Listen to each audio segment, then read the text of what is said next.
몰려올 때에 나의 힘으론 그것들 모두 이길 수 없네. 거대한 폭풍 가운데 위축된 나의 영혼 어찌할 바를 몰라 헤매이고 있을 때 주를 찬양 손을 들고 찬양 전쟁은 나에게 속한 것 아니니 주를 찬양 손을 들고 찬양 전쟁은 하나님께 속한 것이니 주위를 둘러보면 아무도 없는 듯 믿음의 눈을 들면 보이는 분 계시네. 지금도 내 안에서 역사하고 계시는 사망과 어둠의 권세 물리치신 예수님 주를 찬양 손을 들고 찬양 전쟁은 나에게 속한 것 아니니 주를 찬양 손을 들고 찬양 전쟁은 하나님께 속한 것이니 주를 찬양 손을 들고 찬양 전쟁은 나에게 속한 것 아니니 주를 찬양 손을 들고 찬양 전쟁은 하나님께 속한 것이니 전쟁은 하나님께 속한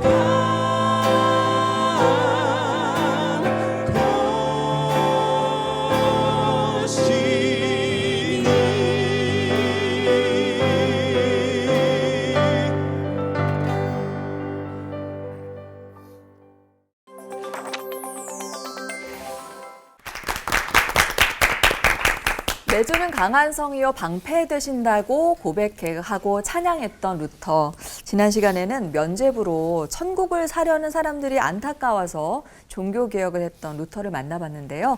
오늘 2부에서는 루터가 제안한 하나님과 세상과 소통하는 법에 대해서 알아볼까 합니다. 21세기의 우리 목사님들은 16세기의 루터를 지금 오늘 만난다. 그럼 어떤 질문을 하고 싶으실까요? 그 카톨릭적인 세계관 속에 철저하게 모든 사람이 세뇌된 상태에서 본인의 성경 해석이 정확하다는 그 확신을 그러니까 지금도 뭐 기독교 안에 여러 가지 해석들이 많잖아요. 그렇죠. 그 예를 들면 오직 믿음으로라고 했을 때 마태복음에 나와 있는 또 야고보서에 나와 있는 행함이 없는 믿음은 죽음이다. 죽을 것이다. 뭐 이런 구절들도 많이 있을 텐데 어떻게 오직 믿음으로라는 것을 확고하게 믿고 그걸 추진해 나갈 수 있었는지 네, 그것도 되게 궁금해요. 네. 네, 성경 해석에 있어서의 그 확신. 저는 신학생 때 궁금한 질문이 있었는데 루터는 어떻게 하나님의 임재 가운데 나아갔을까? 그리고 그 시대 속에 종교개혁은 자기 생명을 내놓는 일과 동일하게 거의 볼 수 있는데 어떻게 그게 가능했을까를 궁금했었습니다. 그래서 어떻게 하나님의 임재 가운데 머물고 그 종교개혁을 그렇게 할 수 있었을까? 그 질문을 한번 던져보고 싶고요. 그 질문에서 저는 배웠던 것이 오늘의 설교 말씀으로 조금 정리해봤습니다. 네. 목사님이 궁금하셨던 그 질문들을 또 저희가 설교 듣고 나서 다시 한번 나눠볼 수도 있을 것 같은데요. 하나님과 소통하는 확실한 방법으로 루터는 기도에 대해서 아주 구체적인 제안을 했다고 합니다. 주문이 아니라 주님을 향하는 마음으로 하는 기도는 어떤 것인지 조동천 이상감 목사님의 설교를 듣고 나서 문답 나눠보도록 할 텐데요. 문답 나눌 질문도 아마 설교 들으면서 생각해 보실 수 있을 겁니다.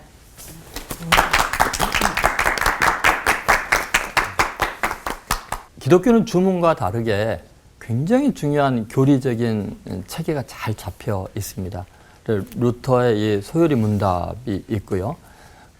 또 예를 들면 하이델베르그 신앙 고백, 그다음 웨스트민스터 신앙 고백, 이런 신앙 고백을 이렇게 만들기 위해서 뭐 길게는 5년 또 뭐 1000몇 번에 걸친 회의를 통해서 하나의 신앙 고백문이 나오거든요. 그러니까 주문하고는 완전히 다릅니다.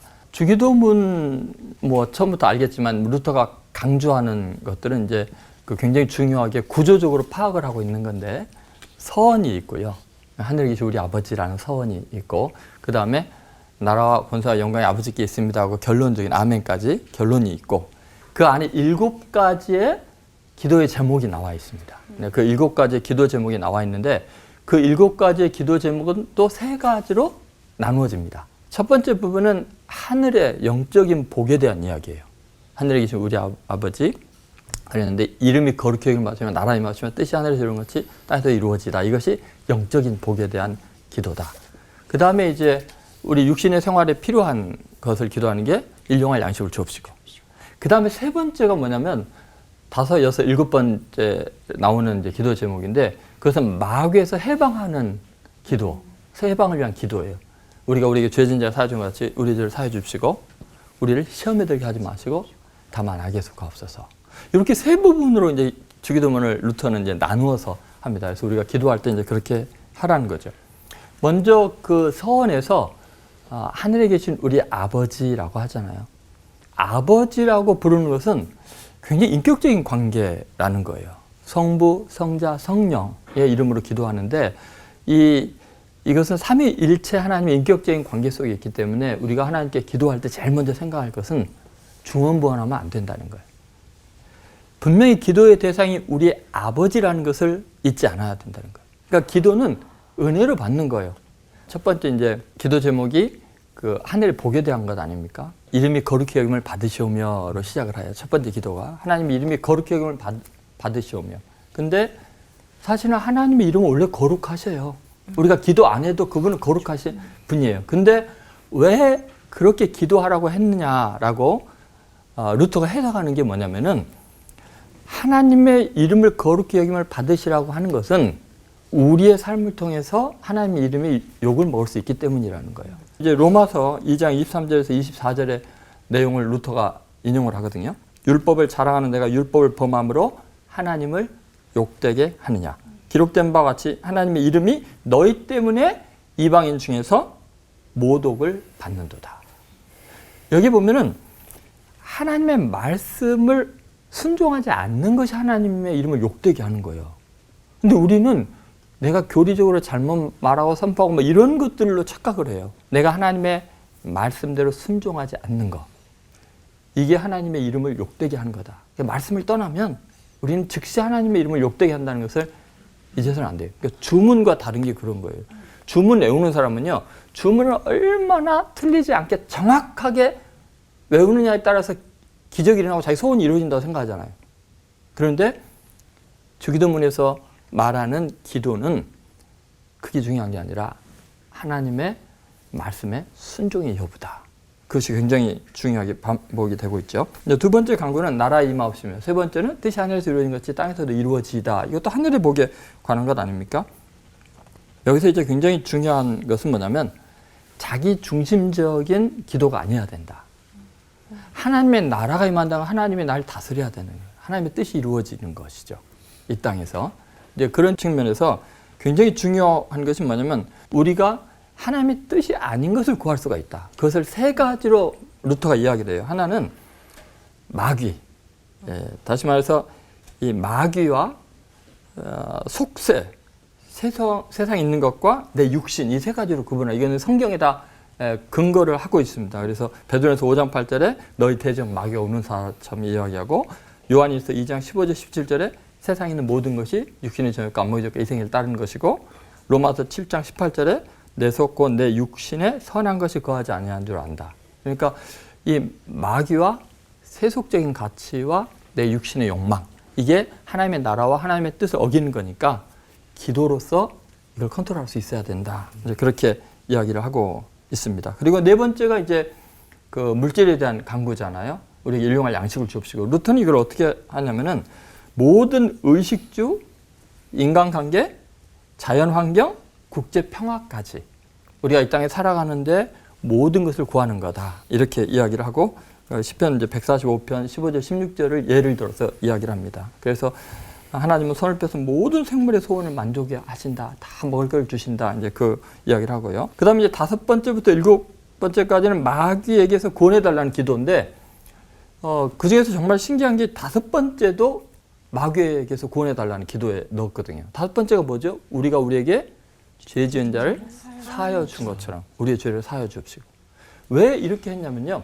참소하는 일, 다른 사람을 정죄하는 일이 마귀의 일이거든요. 그러니까 우리가 마귀에서 벗어나려면요. 다른 사람을 정죄하지 않아야 돼요. 우리가 용서받은 것처럼 용서할 수 있어야 된다는 거예요. 그걸 기도로 넣어야 마귀에게서 우리가 벗어날 수 있다. 해방될 수 있다. 6번째는 우리를 시험에 들게 하지 마옵시고 이 마귀의 속성이 뭐냐면은 거짓말하는 자거든요.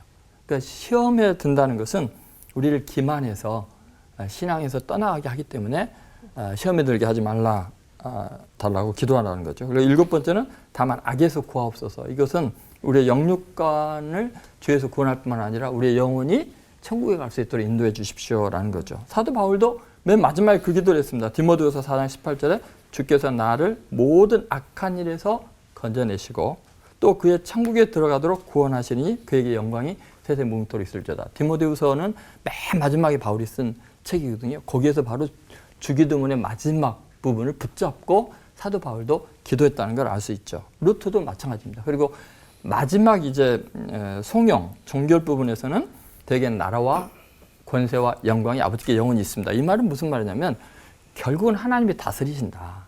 하나님의 나라다. 하나님께 권세가 있기 때문에 우리의 기도는 반드시 응답이 된다. 그리고 하나님이 다 영광을 받으실 것이니까 모든 합력과 선을 이루니까 걱정하지 말고 기도해라. 그래서 아멘 하면서 기도를 마무리하라는 것입니다. 우리의 기도가 우리 아버지 하나님이 왕이신 분이시고 그분이 영광을 받으실 걸 믿음으로 간절히 기도하는 것. 그것을 지금 루터가 정확하게 이렇게 캐치해서 우리에게 가르쳐주고 있습니다. 기도하겠습니다. 하나님의 나라가 임할 것을 믿음으로 구할 수 있도록 우리에게 믿음을 더하여 주옵소서. 아멘. 감사드리고 예수님의 이름으로 축복하며 기도드립니다. 아멘. 아멘. 루터는 기도를 할 때 주기도문, 십계명, 사도신경에 기초해서 드리는 기도를 자주 드렸습니다. 그리고 시편, 예수님의 말씀, 또 바울 서신을 가지고 올려드리는 기도를 자주 드렸습니다. 말씀과 함께 기도가 하나님께 드려졌던 것이죠. 특별히 루터의 기도에 여러 특징이 있지만 저는 3가지만 나누고 싶습니다. 첫째는요, 루터의 기도는 종말의식에 뿌리 내린 기도였습니다. 그는 길을 가다가 벼락, 천둥, 번개에 치면서 이 벼락에 동료가 맞아 죽게 되죠. 바로 옆에 같은 시간, 같은 길을 가고 있었는데 말입니다. 그때부터 그는 죽음에 대해서 더 깊이 생각하게 되고 구도자적 마음이 더 깊어집니다. 그의 일생 동안 저는 종말의식을 가지고 하나님 앞에서 살아가지 않았을까 하는 생각을 해봅니다. 또한 그가 일생 동안 하나님을 위해서 헌신할 수 있었던 이유는 똑같은 길을 가는데 그 벼락을 경험하면서 하나님께서 내가 무엇을 정말 하기를 원하셨을까? 늘 하나님 존전의식을 가지고 기도하지 않았을까? 하는 추측을 해봅니다.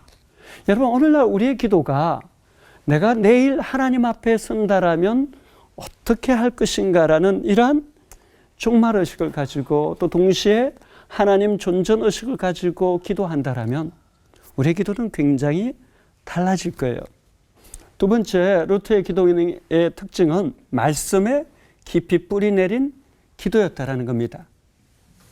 특별히 주기도문이라든지 이런 것을 가지고 이발사였던 친밀하게 지냈던 분이 기도를 알려달라고 했을 때 단순한 기도 해가지고 정말 주기도문의 기초에서 조목조목 아주 쉽게 알려줍니다. 그것은 무엇입니까? 말씀의 기초에서 주님께 배운 방식대로 기도하는 거죠. 그러한 기도는 기복이 아니라 하나님 앞에 정말 하나님과 친밀한 사귐을 추구하는 기도였을 겁니다. 세상 나라를 추구하는 것이 아니라 그러한 기도는 하나님 나라를 추구하고 하나님 나라를 향하고 있는 것이죠. 단지 내 소원의 성취에 머무는 것이 아니라 그것을 통해서 하나님의 나라와 의를 구하는 그러한 기도로 확장되고 연결되어지죠. 주기도문, 십계명, 사도행전, 말씀에 기초한 기도가 다 그와 같이 연결되어지는 거죠. 루터는 이 하나님께서 성경을 통해서 이미 우리에게 주신 말씀으로 이 말씀 그 자체에 응답하시는 것, 이것이 바로 기도라는 것을 늘 기억했습니다. 그러니까 말씀의 기초에서 그 말씀에 응답하는 우리 삶이 기도가 되고 노동이 기도가 되고 우리 모든 삶이 기도가 될 수 있는 것이죠. 세 번째, 루터의 기도의 특징은 루터는 신앙과 삶의 모든 원천을 기도에 두었습니다. 그가 하루에 3시간, 4시간씩 기도했던 것은 그만큼 기도가 중요했던 것이죠. 그래서 그런 기도를 통해서 힘을 얻고 나아가서 종교개혁을 할 수 있었고 많은 변화를 가져올 수 있었던 것입니다. 이러한 기도는 우리도 배울 필요가 있을 것입니다. 저는 루터의 기도를 배우고 연구하다가 저에게 나름대로 적용시킨 어떻게 말씀으로 기도할 것인가 이것을 배워가지고 자주 사용합니다. 첫째는 성경 말씀을 가지고 계속해서 3번에서 5번을 읽는 거예요. 그 말씀에 크게 와서 부딪히는 부분이 있겠죠. 말씀을 읽는 가운데 성령의 감동, 감화가 있는 부분이 있겠죠. 그러면 잠잠히 주님 앞에 나아가서 침묵 가운데 경청하는 거예요.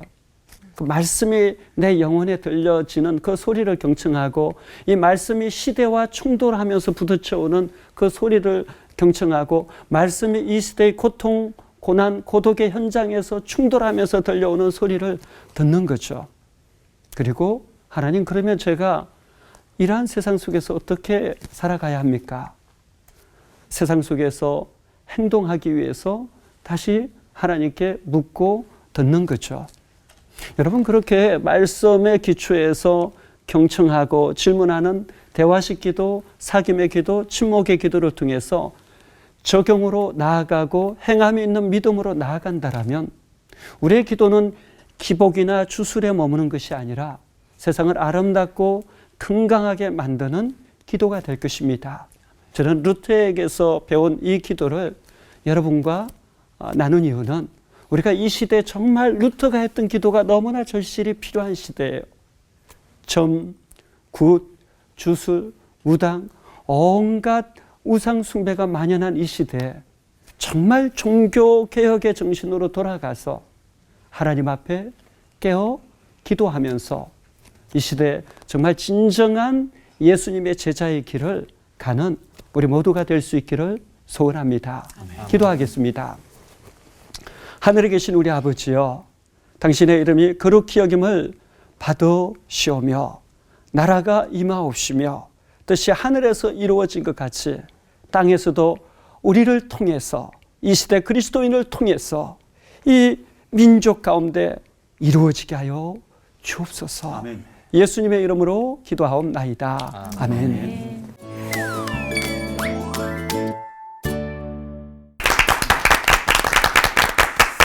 지혜 본뜻이 듣는 마음이라고 하는데요. 루터는 자신의 목소리를 하나님께 드리는 것 외에 하나님 앞에서 하나님의 목소리를 참 경청했던 사람이었구나라는 걸 알게 됐고요.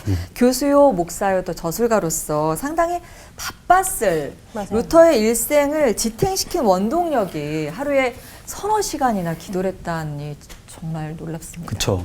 좀 도전이 되고 저도 사실은 그 정도의 분량도 하고 싶지만은 또 그렇게 루터처럼 하여튼 기도를 하고 싶은 도전이 생기는데요. 네. 루터는 믿음으로 말미암아 구원받은 사람들에게 기도에 대해서 구체적으로 어떻게 가르쳤을까라는 질문이 들고요. 기도가 하나님의 명령인 동시에 또 의무라고도 했고요. 또 영적인 복이 약속돼 있다라고 했는데 우리 이상감 목사님과 우리 전창희 목사님께서 이걸 좀 쉽게 풀어주시면 좋겠습니다.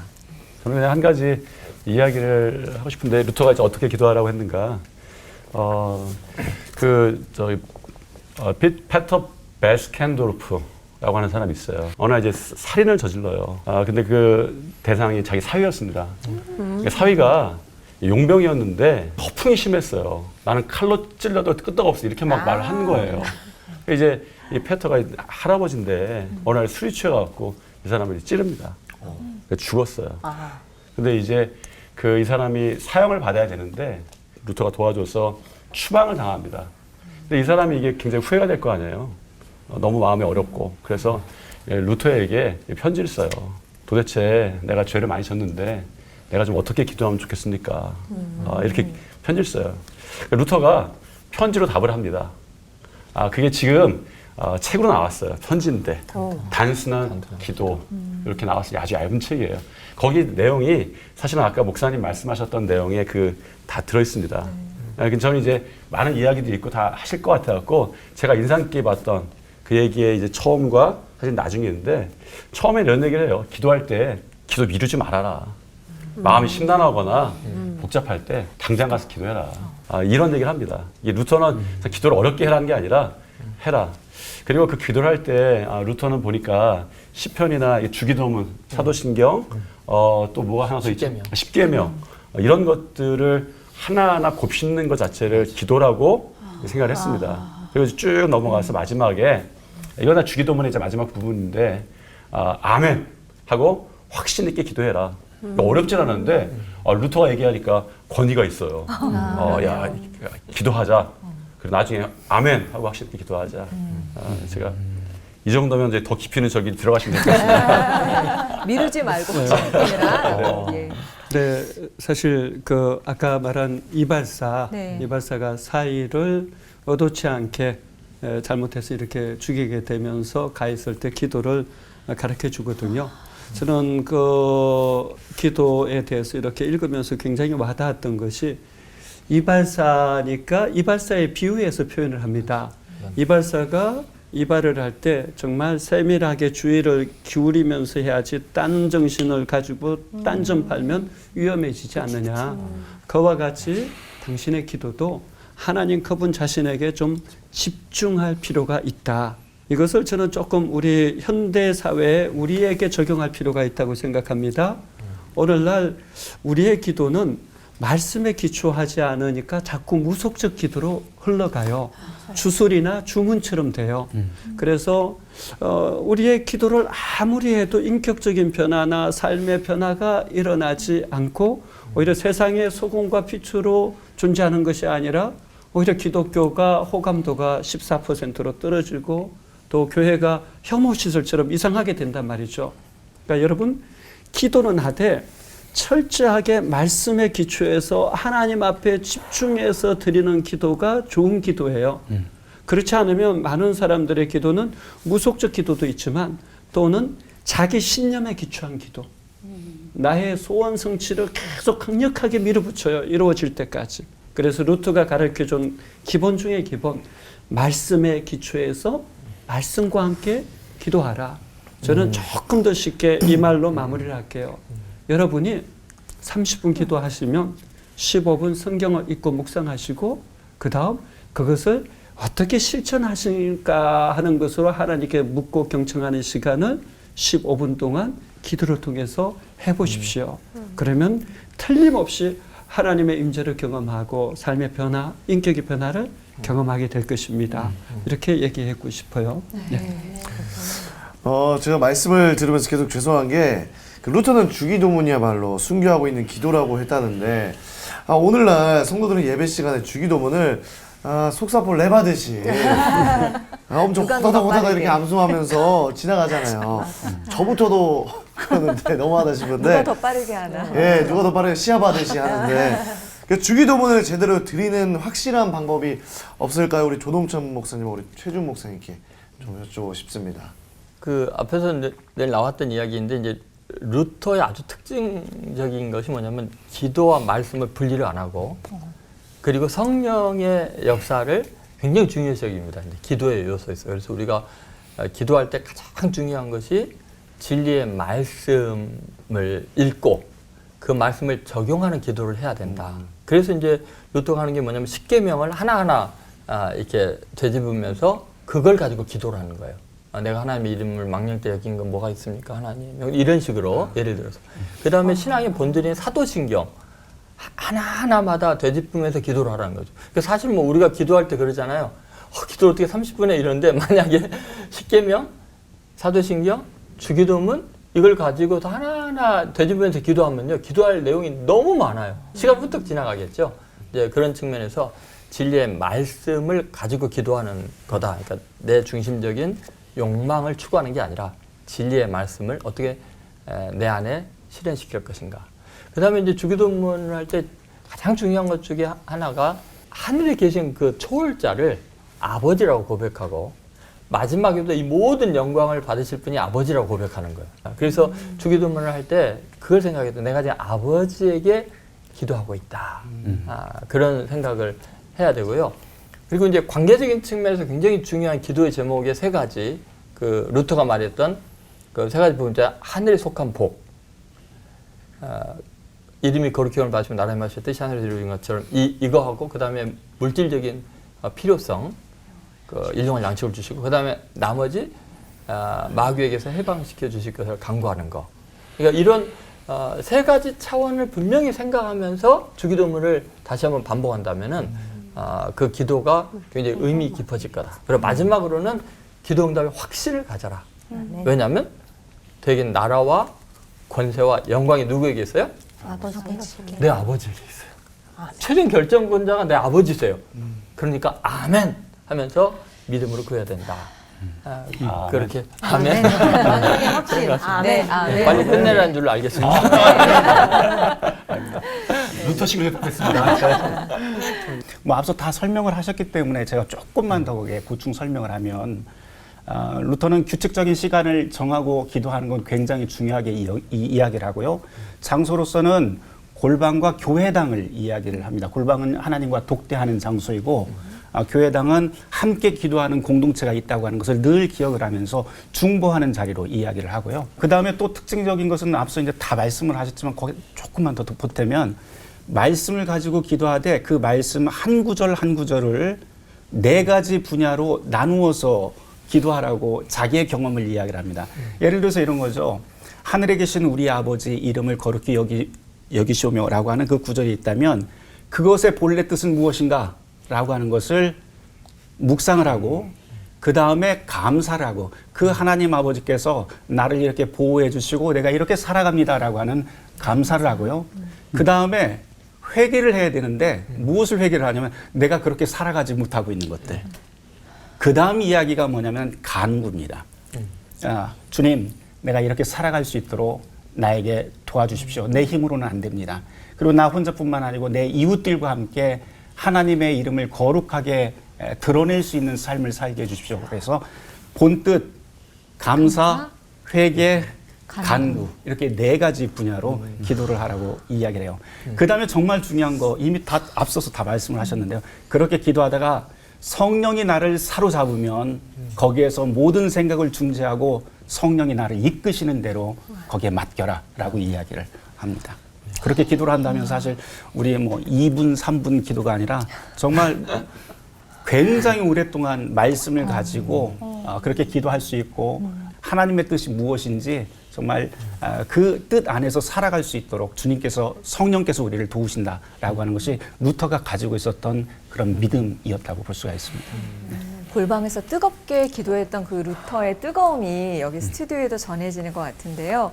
루터가 사실 바랬던 게 누구나 성경을 읽고 만인이 예수님을 믿고 그렇게 기도하고 행동하길 바랬던 거잖아요. 근데 하나님과 바로 통하는 길이 기도라는 걸 우리가 배우고는 있는데 루터의 시대에서 5세기가 지난 지금도 여전히 사실 기도가 어렵게 느껴지는 사람이 많고 응답 잘 안 된다, 하소연하는 분들이 많지 않나라는 생각이 듭니다. 원하는 응답이 아닌 경우가 맞아. 네. 예, 그래서 성도들이 참 답답하다라고 생각을 하는 경우가 많은데 이렇게 성도들이 답답하다면 목양을 하시는 목사님들은 어떠신지 답을 좀 구해봐야 되겠습니다. 네 분께 돌발 질문을 지민 씨께서 드려보시겠습니다. 네, 제가 준비했습니다. 네. 받아서 드릴게요. 네. 목사님들께 질문 드립니다. 나는 주 기도문으로만 기도했는데도 기도 응답을 받은 적이 있다, 없다. 하나, 둘, 셋. 있다. 있다. 다 있으신 거죠. 그러시구나. 이런 건 많이 들어야지 또 우리가 귀감이 되거든요. 네. 짧게 네. 어떻게 응답 받으셨는지 이렇게 또 올라올까요? 저부터 네네. 좋습니다. 주기도문을 저 기도할 적에 그 일용할 양식에 대한 기도를 합니다. 오, 물질에 대한 응답. 그런데 사실은 일용할 양식이 우리가 하루 쓸 양식이라고 보통 생각을 하지만 원어로 보면 하루 쓸 양식이 아니고요. 존재에 필요한 모든 것을 뜻합니다. 그러니까 우리가 살아가는 데 있어서 모든 것을 하나님께서 채워주십시오라고 기도를 하는 것이죠. 그 믿음의 눈으로 보면 밥 한 공기에 우주가 다 들어가 있다고 그렇게 이야기를 합니다. 거기에 보면 이 쌀이 자라기 위해서는 하늘에서 주님께서 주시는 뭐 비, 햇빛, 바람 이런 것도 있고요. 농부들의 그 땀과 열정, 그리고 그것을 옮기는 사람들의 탈곡기라든지 그런 공장에서 일하시는 분들, 그리고 시장에서 그것을 판매하시는 분들의 노고, 그리고 맨 마지막은 우리 어머니의 그런 따뜻한 사랑이 그 밥 한 공기에 다 들어있는데요. 그런 것을 보면서 하나님께서 나에게 주시는 그런 은총을 생각을 하게 됩니다. 그럼에도 불구하고 살다 보면 기도를 하는데 응답을 못 받을 때가 있는 것처럼 느껴질 때가 있어요. 근데 성경에 보면 이런 말씀이 있어요. 하나님께 천년이 하루 같고 하루가 천년 같다. 그래서 우리가 볼 적에는 주님 지금 당장 주세요 라고 이야기를 하지만 주님이 안 주시면 우리는 불평하고 하죠. 시간이 지나고 나면 그때를 생각을 해보면 그게 바로 오늘을 위한 주님께서 밑걸음으로 걸음으로 그날 나에게 시련도 주시고 또 그런 어려움도 주셨구나. 그 걸음을 통해서 오늘의 이 열매가 열렸구나 하는 것을 깨닫는 때가 참 많이 있습니다. 제가 그 처음 기도할 때 누군가 이제 우리 주여 부르짖잖아요.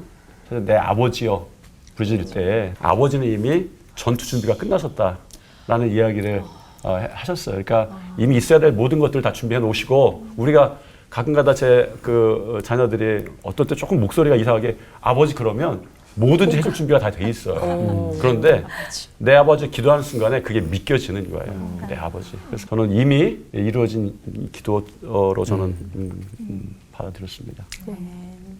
뭐 우리가 그리스도인으로 살아가는 것도 특히 목회자로 살아간다는 건요. 정말 여유가 없는 물질적으로 또 그 맨날 통장이 아슬아슬하게 있는 이제 그런 건데 경험을 여러 번 하다 보면은 이건 내가 구하지 않아도 하나님 알아서 주시는구나라는 게 느껴져요. 그러니까 너희는 먼저 그의 나라와 그의 의를 구하라. 그리하면 이 모든 걸 너에게 더하시리라. 그래서 이름이 그렇게 이루어져 나라의 뜻이 하늘에서 이루어진 땅에서 이루어지다. 이게 먼저 기도인데 그러면 일용할 양식을 주시는 거예요. 따라오는 거죠. 이게 이제 목회를 하면서 너무 절실히 느껴져요. 내가 이런 선택을 하면 경제로 어려워지고 앞날이 망가질 거라고 주위에 있는 사람들이 말려요.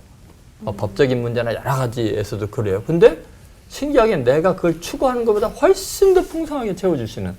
그래서 내가 내 것을 챙기려고 애쓰는 것보다 나는 하나님의 나라와 의를 구하고 하나님이 내 것 채워주는 게 훨씬 더 풍성해진다. 그런 것이었어요. 그러니까 만약에 내가 주기도문의 기도처럼 하지 않고 이거 주시옵소서 했으면은 내가 얼마나 초라하게 거뒀을까. 그런데 하나님의 이름이 거룩히 여김을 받으시도록 내가 목회자로 선택하는 거. 하나님의 나라가 이루어지고 하나님의 뜻이 내 삶에도 우리 교회도 이루어지는 선택을 목회자가 아무리 힘들어도 하면 하나님이 채워줄 때는 영광 가운데 풍성하게 채워주신, 비굴하게 채우지 않으시고 이런 경험들을 많이 하고요. 그리고 마지막으로 그 기도응답에 대한 확신의 문제인데 정말 주기도문이 얼마나 제게는 감사한지 나라와 권세와 영광이 아버지께 영원히 있습니다. 이게 모든 것이 합력하여 선을 이루느니라. 로마서 8장 28절인 거죠. 하나님을 사랑하고 하나님의 나라와 의를 구하는 사람은 모든 것을 합력해서 하나님이 영광 가운데 채워주시는 거예요. 하나님의 나라, 하나님의 권세, 하나님의 영광을 믿고 기도하면은 하나님께서 뭐 아까도 말씀하셨지만 내가 구하는 것보다 더 넘치도록 하신다. 그래서 주기도문을 루터가 해석할 때 굉장히 반복하는 단어가 있거든요. 우리가 구하지 않아도 하나님은 거룩하시고 우리가 구하지 않아도 우리 필요한 걸 다 주시고 그런데도 구하게 하시는 거예요.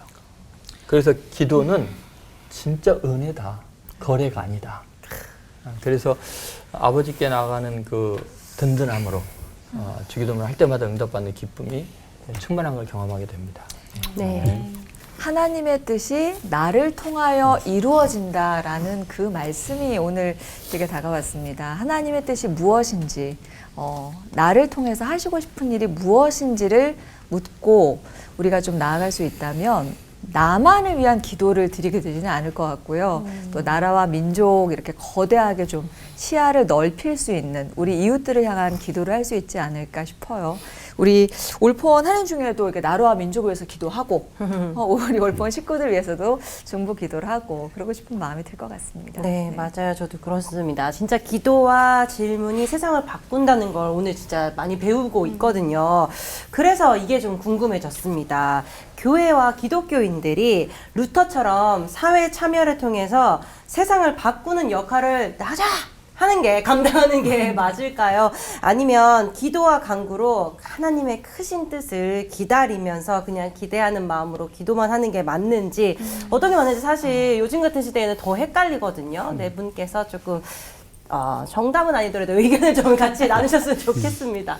네. 루트가 만약에 기도만 하고 95개조 방방문을 붙이지 않았다라면 종교개혁이 일어났을까?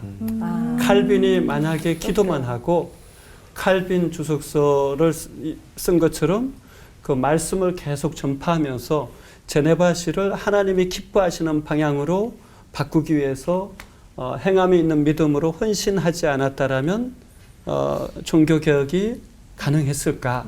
저는 그 질문을 한번 해보고 싶어요.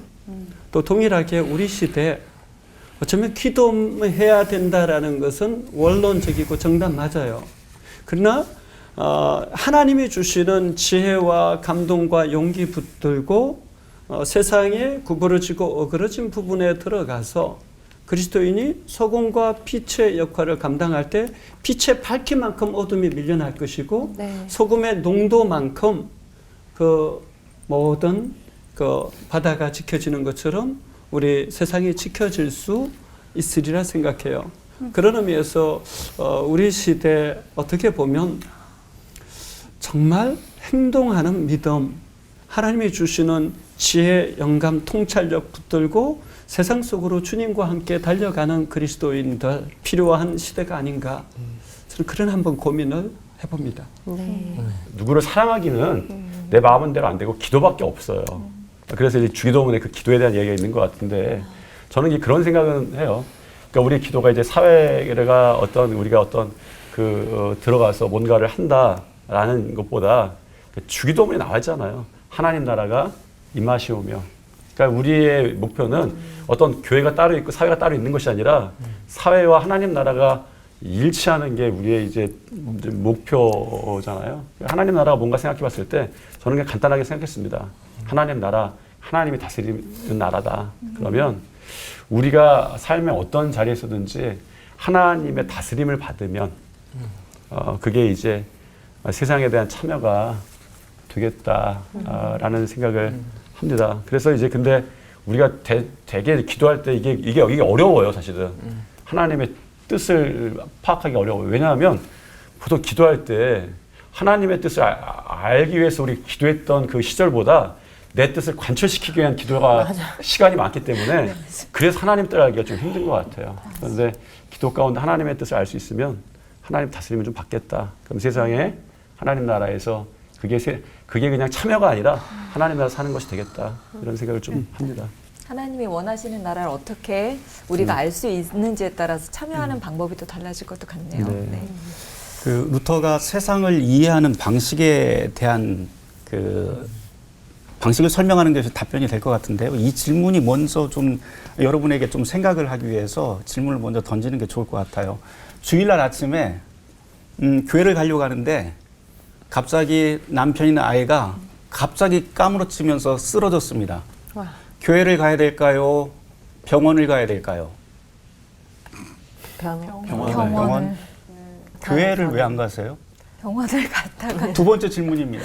직장에서 주일날 무슨 행사가 있는데 당신 이날 빠지게 되면은 당신 직장에서 해고하겠습니다. 자, 교회를 가야 될까요? 직장 행사를 가야 될까요? 참 어려운 질문을 어떻게 해야 될까요? 올폰 새로 시작해야 될 것 같습니다. 올폰을 새로 시작해야 될 것 교회를 가볼까 봐요. 그때. 직장 해고 당하시고 하나님이 뭐 또 주시지 않을까라는 네. 믿음으로. 제가 이런 질문을 하는 건 루터가 세상을 보는 눈 때문에 그래요. 하나님께서 이 세상을 창조를 하시고 우리를 이 땅에 살아가게 만들 적에는 세 가지 소명의 자리를 우리에게 주셨다고 말씀을 합니다. 첫 번째는 혈연 공동체라고 하는 가족을 주셨고요. 그리고 또 하나는 우리가 사회정치 공동체라고 하는 우리의 사회적 관계, 예를 들어서 직업이라고 하는 직장을 우리에게 주셨고, 세 번째로 영적 공동체라고 하는 교회를 우리에게 주셨다고 이렇게 말씀을 해요. 설명을 합니다. 그런데 그 세 개 중에 가족, 사회, 교회, 그러니까 직장, 교회 중에 어떤 것이 가장 우월한가라고 물어보면 루터는 다 똑같다 이렇게 이야기를 합니다. 왜 똑같으냐? 모두 다 하나님의 창조 가운데 있기 때문에 그렇다. 모두 다 우리는 그리스도인들은 이 세 가지 자리에 모두 다 던져진 존재라고 그렇게 표현을 합니다. 모두 다 거기에서 우리는 하나님의 거룩한 소명으로 살아가는 거예요. 가족의 일원으로서, 또 사회의 일원으로서, 또 영적 공동체인 교회의 일원으로서. 문제가 생겨요. 그런데 무슨 문제냐면 살아가다 보면 셋을 칼같이 무 자르듯이 그렇게 구분하기가 어려운 순간들이 우리한테 온다는 거예요. 그래서 프리드리히 헤겔 같은 경우에는 이런 표현을 쓰더라고요. 인간의 진짜 비극은 옳고 그름에서 옳은 것을 선택하는 것이 비극이 아니라 옳음과 옳음 사이에서 무언가 하나를 선택을 해야 될 때 참으로 비극이다. 이런 표현을 씁니다. 그런 세 가지가 모두 다 하나님의 뜻의 자리라고 한다면 우리에게 어떤 선택의 시간이 왔을 때 우리는 하나를 반드시 선택을 해야 되는데요. 루터는 이거에 대한 하나의 단초를 좀 제공을 합니다. 이 단초가 이 해결책의 나중에 보네퍼 목사님이 자기가 히틀러 암살단에 들어가게 된 계기가 됐고요. 그 제자도 나를 따르라라고 하는 그 제자도의 앞부분에 나오는 그 이야기가 바로 그건데 루터가 아주 좀 굉장히 역설적인 이야기를 합니다. 용감히 죄를 지어라. 그러나 더 용감히 그리스도를 신뢰하라. 그 이야기를 또 풀어놔요. 어떻게 풀어놓냐면 몇 가지 원칙을 주는데요.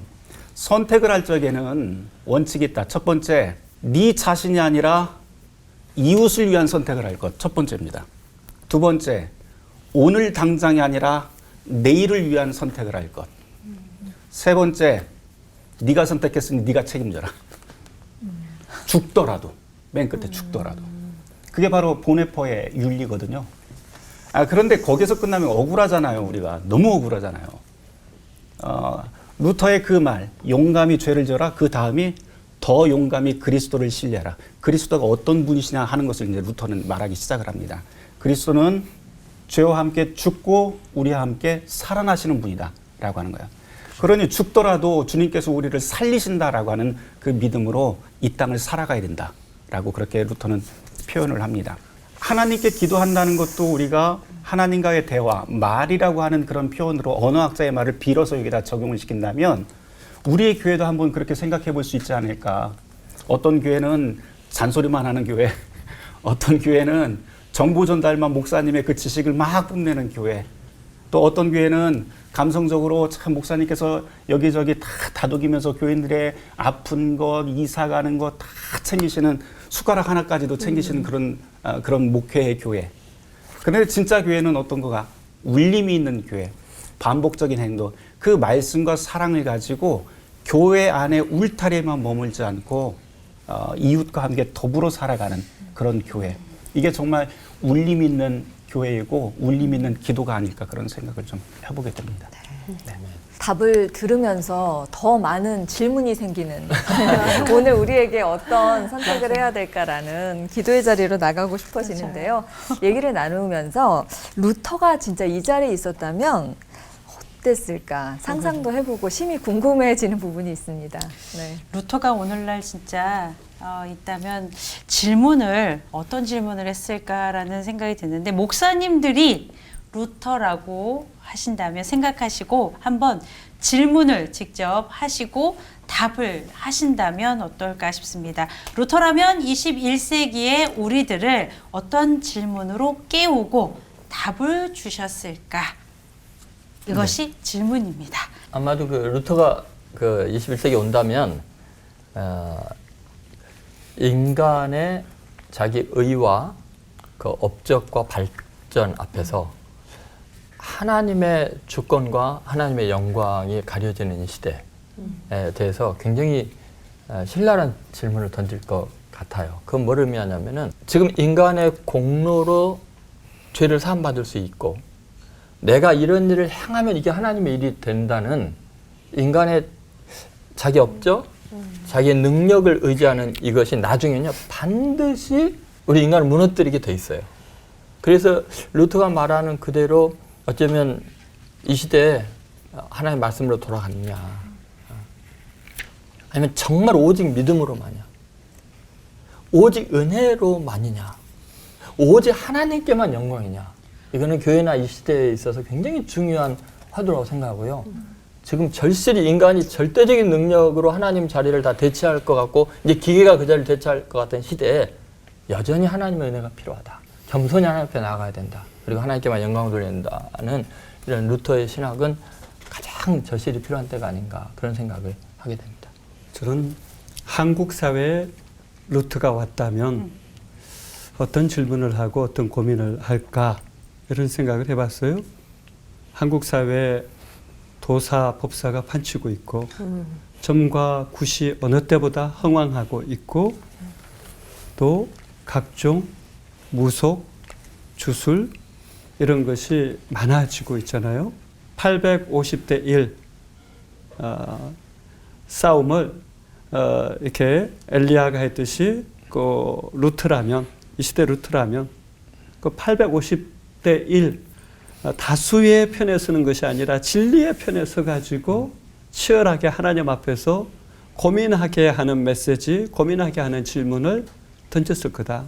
우리에게 울림을 주는 그런 메시지를 던졌을 거다. 두 번째, 루터가 한국에 와 봤다라면 코로나 이후에 빈부 양극화가 굉장히 심해지는 현상을 분명히 보았을 겁니다. 그런데 사실 루터의 신학을 깊이 들어가면 유럽의 복지가 루터의 신학에서 깊이 뿌리하고 있다는 것을 보게 되거든요. 그러니까 루터는 약자에 대해서 무조건 침묵한 것은 아닙니다.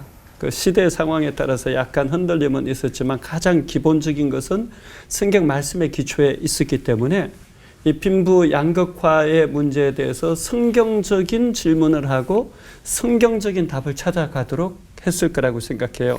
공유, 공감하면서 정말 이런 문제들에 대해서 성경에 나와 있는 희년 정신이라든지 안식년이라든지 또 반모퉁이 이삭 줍기라든지 그런 다양한 말씀을 가지고 도전하는 일을 했을 거다. 오히려 루터는 극단으로 치우치기보다도 시대 문제를 성경으로 해석하면서 성경이라는 나침반이 어디를 가리키고 있는지를 말했을 거라고 봅니다. 정치적인 영향력 좌로나 우로나 치우치지 않고 하나님의 말씀하시는 말씀의 나침반을 따라서 우직하게 성경 그 자체의 메시지, 성경 그 자체의 방향성을 선포하지 않았을까. 루터는 자기의 그 쓴 한 8만 페이지 정도 책이 되거든요. 글이 되는데 그 전체를 요약을 하면서 무엇이라고 이야기를 하면 모든 것은 제1계명에 달렸다 이렇게 표현을 해요. 10계명 제1계명에. 근데 루터가 그 10계명 제1계명을 대교리문답과 소교리문답에서 쓰게 되는데요. 소교리문답 아주 간단합니다. 질문 제1계명 너는 나 외에 다른 신들을 내 앞에 두지 말지니라. 그 다음에 답 이것은 무슨 뜻입니까? 그런 다음에 답 한 다음에 뭐라고 설명을 하냐면 모든 것 이상으로 하나님을 두려워하며 모든 것 이상으로 하나님을 사랑하며 모든 것 이상으로 하나님을 신뢰하는 것이 바로 이 뜻입니다. 이렇게 설명을 쫙 해버려요. 그걸 이제 아이들한테도 암송시키고 모든 사람들이 그것을 묵상하면서 살게 만듭니다. 이게 바로 소교리문답에 나오는 1계명에 대한 뜻이고요.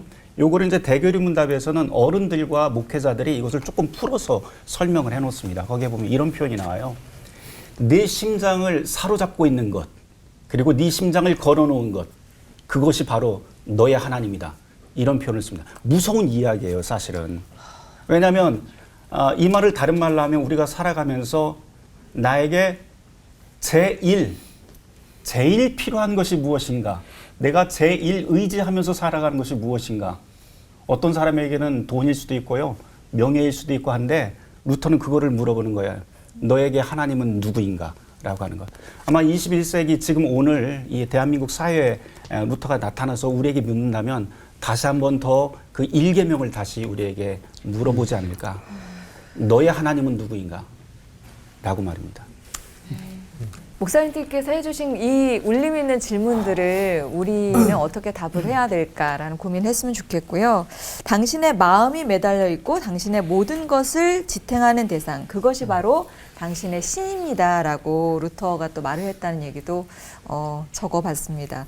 우리가 무엇을 믿고 있고 또 믿는 대로 산다는 거는 무엇일까? 다시 한번 정리할 수 있어서 루터에게 정말 고마운 마음이 드는 시간이었습니다. 이제는 우리가 일상의 루터들이 돼봐야 될 시간일 텐데요. 끝인사 힘차게 외치면서 한 발짝 나가보도록 하죠. 삶으로 하는 기도가 세상을 바꿀 때까지 앞으로 하나 되는 시간 올포원.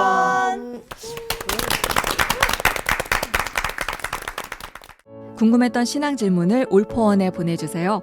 선정된 분들께는 이스라엘 네게브에서 생산된 최고급 엑스트라 버진 올리브 오일을 드립니다. 네게브 올리브 오일을 드실 때마다 이스라엘 사막에 회복의 푸른 나무가 심어집니다. 많은 참여 부탁드립니다.